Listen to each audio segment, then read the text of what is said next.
आप सभी लोगों का फिजिक्स फैक्टर चैनल में स्वागत है। सब्सक्रिप्शन फ्री है बच्चों, तो सब्सक्राइब करें मेरे यूट्यूब चैनल को और बेल बटन दबाना बिल्कुल मत भूलना, जिससे आपको मिलेंगे फिजिक्स के सारे लेटेस्ट वीडियो सबसे पहले।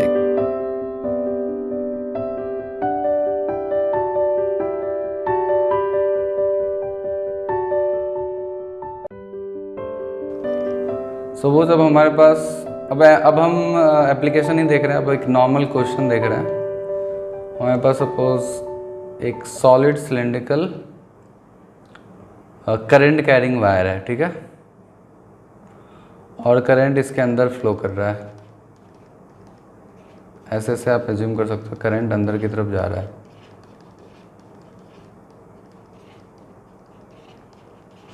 मगर और इसकी रेडियस आप एज्यूम कर लो कैपिटल आ रहा है, मगर इस बार इसमें करंट यूनिफॉर्म नहीं है। इसकी जो डेंसिटी है ना, करंट डेंसिटी, वो जे नॉट इंटू स्मॉल आर है, मतलब वो रेडियस के साथ वेरी कर रही है, ठीक है। तो आपको निकालना है, अंदर मैंने एक पॉइंट दिया, सेंटर से एक पॉइंट है P और बाहर एक पॉइंट है Q, और उसको Q ही दे देता हूँ। ये R1 है और ये R2 है। तो आप मैग्नेटिक फील्ड की वैल्यू बता दो, फाइंड BP एंड BQ, ठीक है। सॉल्व करो एवरीबडी। अब करंट डेंसिटी वेरी कर रही है, J equals to J naught R ampere per metre square. तो आपको P और Q पॉइंट पे मैग्नेटिक फील्ड की वैल्यू निकालनी है, ठीक है। इसके बाद हम एम्पियर्स लॉ पे ही कैविटी बेस्ड प्रॉब्लम करेंगे, जो इम्पोर्टेंट है। और उसके बाद फिर एम्पियर्स लॉ का 2 एप्लीकेशन और बचा हुआ है, जिसको कि हम सोलेनाइड बोलते हैं और टोराइड बोलते हैं। उसका मैग्नेटिक फील्ड निकालना, फिर ये एम्पियर्स लॉ कम्प्लीटली ख़त्म हो जाएगा।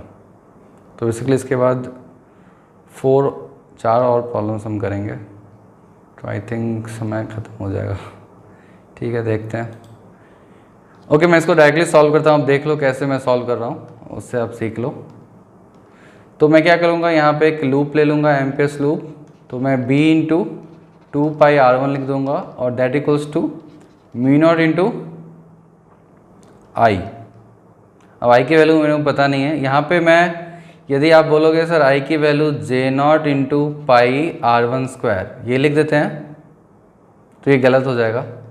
या फिर आप बोलोगे sir J not into R1 into πr1 square, तो ये भी गलत हो जाएगा। बताओगे क्यों गलत होगा ये दोनों एक्सप्रेशन?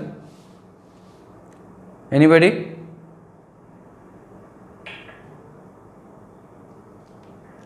क्योंकि J वेरिएबल है। हाँ, J वेरिएबल है, तो फिर हम कैसे हम I कैलकुलेट करेंगे? इंटीग्रेट करके, ठीक है। तो हम I कैलकुलेट करेंगे इंटीग्रेट करके। तो हमारा एक्सप्रेशन यही है, ये मैं रहने दे रहा हूँ, बस आपको किसी तरह ये I कैलकुलेट करना है। तो I मैं लिख दूँगा J not into R into 2πr/dr, और इंटीग्रेट कर दो 0 से R1 तक। क्लियर है ये? मैंने एक, आप मान के चलो कि मैंने एक रिंग ले लिया स्मॉलर रेडियस का, उसकी थिकनेस है dr, और उसके द्वारा जो जितना करंट कंस्टिट्यूट होगा वो मैंने यहाँ पे लिख दिया। तो करंट डेंसिटी इंटू एरिया हो जाएगा इस पूरे का, ऑलरेडी हमने देखा है ऑलरेडी। सो 2πr/dr लेंथ और ब्रेथ हो गया, तो मैंने मल्टीप्लाई कर दिया। इसको सॉल्व कर दो तो आपकी टोटल करंट आ जाएगी। तो J नॉट बाहर निकाल लेता हूँ और 2π बाहर निकाल देता हूँ, तो ये हो गया r²dr, और 0 टू R1 से इंटीग्रेट कर दो, तो 2π J0 इंटू R1³/3, ठीक है। अब इसको आप यहाँ सब्स्टिट्यूट कर दो I के जगह पे।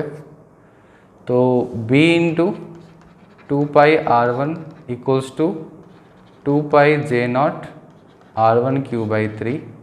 2π कैंसिल हो गया, कैलकुलेशन मेरा देखते जाना। R1 एक R1 कैंसिल हो गया तो R1 स्क्वायर हो जाएगा, तो J0 R1 स्क्वायर बाई 3, ये हमारा आंसर आ गया। सर म्यू नॉट रह गया। क्या? अच्छा अच्छा, म्यू नॉट रह गया, म्यू नॉट डाल दो यहाँ पे, mu naught J0 R1 square by 3। Clear है सबको? काफ़ी सिंपल है, थोड़ा सा बस हट के क्वेश्चन है। मतलब आपको अब J0, अब देखो मैंने यहाँ पे J0 इंटू R दे दिया था फंक्शन, बुक्स में आपको मिल जाएंगे J0 बाई R, कभी कभी J0 कॉस, कुछ भी हो सकता है एक्चुअली, J0 R स्क्वायर, कैसा भी फंक्शन दे दो, तरीका यही है। इस तरह से आप मैग्नेटिक फील्ड कैलकुलेट कर सकते हो, ठीक है। तो ये था एक टाइप का प्रॉब्लम। अब cavity based problems Ampere's law की मदद से सॉल्व किए जाते हैं। तो कैविटी बेस्ड प्रॉब्लम मैं डिस्कस करता हूँ, थोड़ा सा एडवांस लेवल है। कैविटी बेस्ड प्रॉब्लम्स,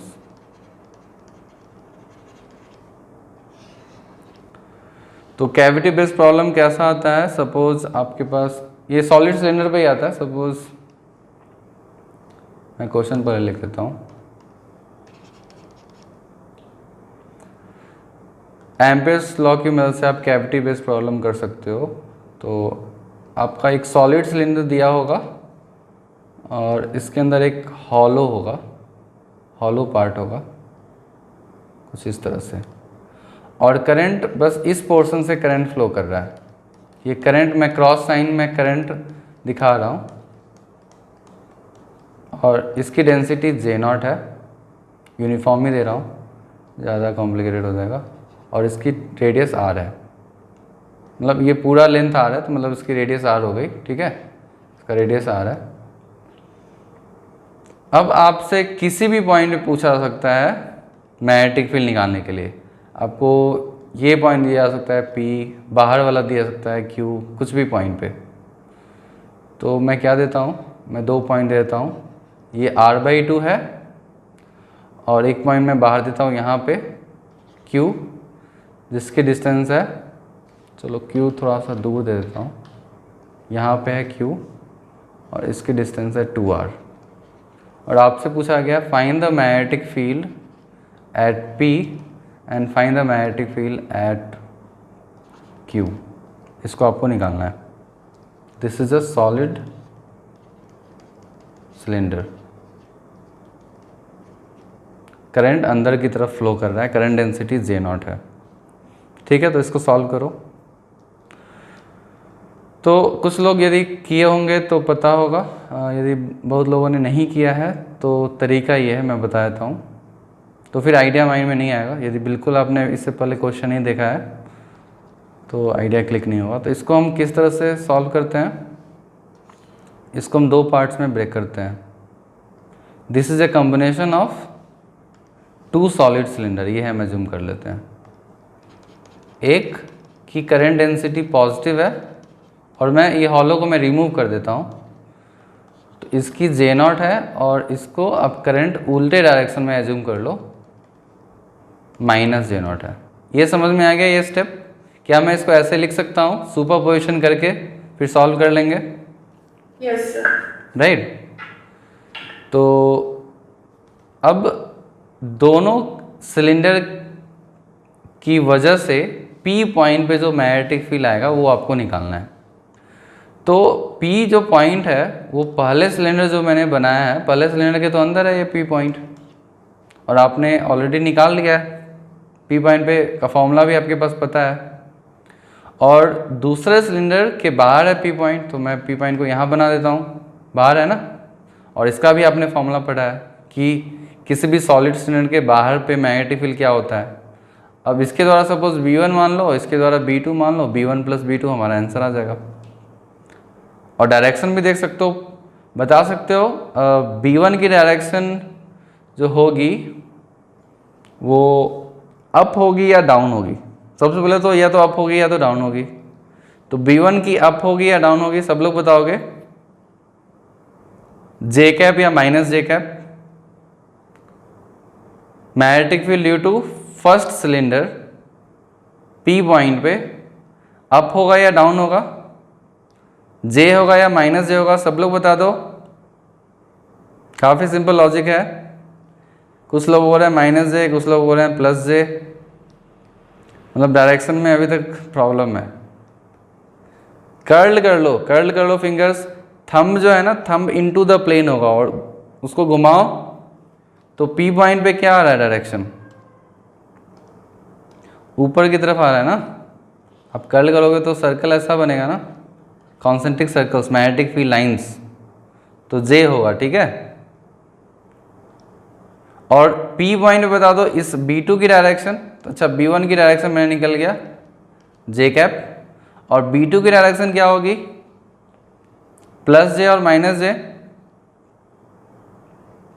काफ़ी सिंपल है, B2 की डायरेक्शन माइनस जे होगा। अब ये जे नॉट और जे में कंफ्यूज नहीं हो जाना, ठीक है। ऑलराइट एवरीबॉडी, तो हमारा जो नेट मैग्नेटिक फील्ड आएगा BP जो आएगा, BP की वैल्यू आएगी B1 माइनस B2। तो हमारा ऑब्जेक्टिव है बेसिकली B1 और B2 कैलकुलेट करना। तो डायरेक्टली मैं B1 और B2 की वैल्यू लिख देता हूँ। चाहे तो एम्पियर्स लॉ लगा दो आप, मतलब मैं फॉर्मूला याद नहीं रख सकता हूँ, लेकिन आप यदि याद रख सकते हो फॉर्मूला तो डायरेक्टली आप जो हमने डिराइव किया था यहाँ पे फॉर्मूला इनसाइड पॉइंट के लिए mu naught J R by two, mu naught J R by two, वो आप लगा दो इनसाइड पॉइंट के लिए। तो mu naught J naught R by two ना, तो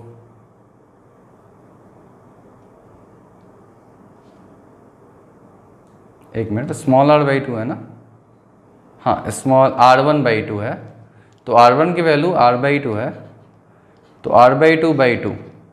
ये क्लियर है ये स्टेप एवरीबॉडी, ये एक्सप्रेशन क्लियर है सब लोगों का? यस और नो में बोल दो जल्दी जल्दी, तो जल्दी आगे बढ़ेंगे। Okay very good. माइनस, अब वो पॉइंट आउटसाइड है, तो आउटसाइड पॉइंट के लिए मैंने क्या फॉर्मूला बताया था, mu naught J naught total area, इस सिलेंडर का एरिया कितना है, pi R square by 4 divided by, कुछ डिवाइडेड आता है क्या, नहीं आता, डिवाइडेड नहीं आता है, सेकेंड वाला फॉर्मूला में डिवाइड नहीं आता है ना,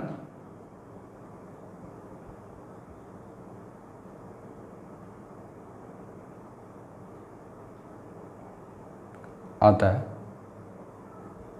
बाई 2r आ जाएगा, बाई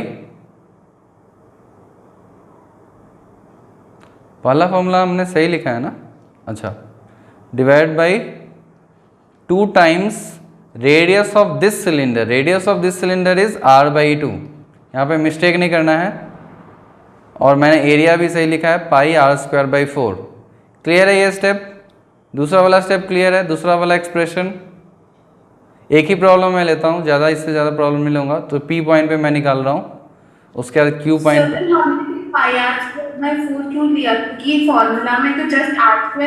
आर स्क्वायर है ना, इसकी रेडियस हाफ है, इसीलिए इसकी रेडियस आधी है,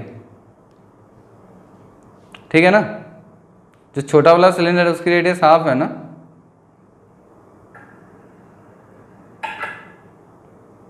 एनी अदर डाउट? तो इसको सिंप्लीफाई कर दो, तो mu naught J naught R by 4 minus ये 2 कैंसिल हो गया, एक आर ऊपर कैंसिल हो जाएगा, तो म्यू नॉट जे नॉट, अच्छा यहाँ पाई है, इधर पाई नहीं है,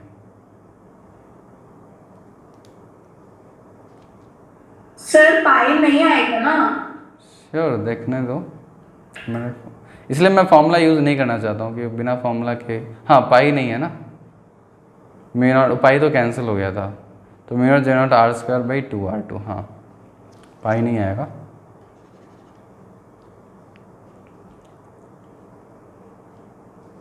तो mu naught J naught R by 4। अच्छा तो यहाँ पे तो 0 आ रहा है, देख लो मेरा कैलकुलेशन चेक कर लो एक बार सब लोग, मेरा 0 आ रहा है आंसर, 0 होगा क्या?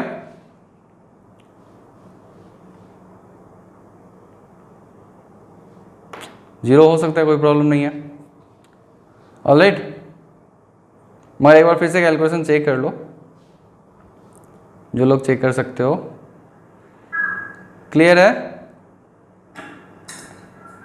अच्छा, तो यदि एग्री हो तो कोई बात नहीं, सही हो एवरीबॉडी, फाइन। तो हमने पी पॉइंट पे कैलकुलेट कर लिया, पी पॉइंट पे मैग्नेटिक फील्ड 0। बेसिकली एक के द्वारा मैग्नेटिक फील्ड दूसरे के द्वारा कैंसिल किया जा रहा है, ठीक है। अब क्यू पॉइंट पे मैग्नेटिक फील्ड निकालोगे तो इस दोनों के लिए क्यू पॉइंट बाहर है, ठीक है। तो फॉर्मूला जो हमारा है mu naught J R square by 2r, mu naught J R square by 2r। मैं यहाँ पे फॉर्मूला लिख देता हूँ, R square by 2r। Actually मैं फॉर्मूला यार मैं डायरेक्टली एम्पियर्स लॉ लगा के सॉल्व कर सकता हूँ, तो मेरे को ज़्यादा आसान पड़ता है। मैं यहाँ पे बस डायरेक्टली मैं फॉर्मूला ऐसे यूज़ कर रहा हूँ, ठीक है। आप बोलोगे तो एम्पियर्स लॉ लगा के मैं सॉल्व कर दूंगा, वो मैं प्रेफर करता हूँ एक्चुअली। मतलब कुछ बच्चे सर आप एम्पियर्स लॉ से सॉल्व करो, फॉर्मूला याद नहीं रहेगा। हाँ वही एम्पियर्स लॉ से ही सॉल्व करता हूँ मैं। तो मेरे को ये 2 सिलेंडर बनाना पड़ेगा क्विकली, मेरे को भी फॉर्मूला याद नहीं रहता, तो मैं भी एम्पियर्स लॉ से ही सॉल्व करता हूँ।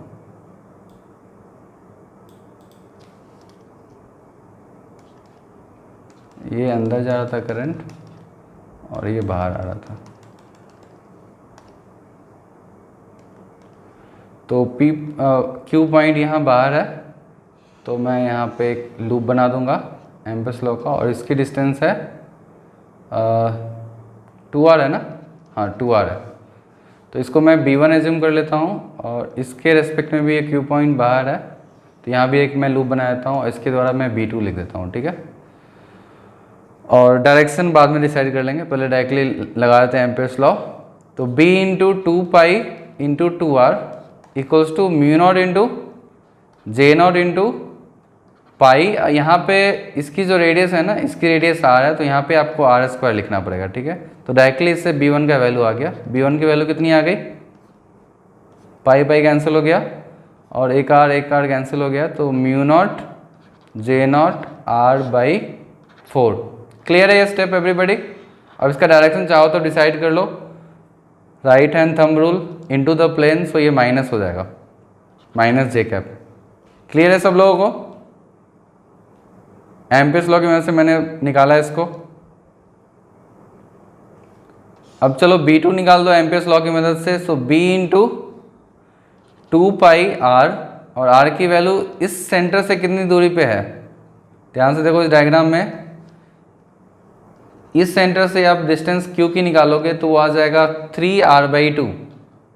तो 2π इंटू इसकी जो सर्कल बनेगी वो 3r/2 पे बनेगी, और that equals to mu not into J into उसका एरिया जितना है, एरिया कितना होगा πr²/4। क्लियर है ये स्टेप एवरीबॉडी? तो एक r से एक r कैंसिल हो गया, और पाई कैंसिल हो गया, और ये 2 भी कैंसिल हो गया।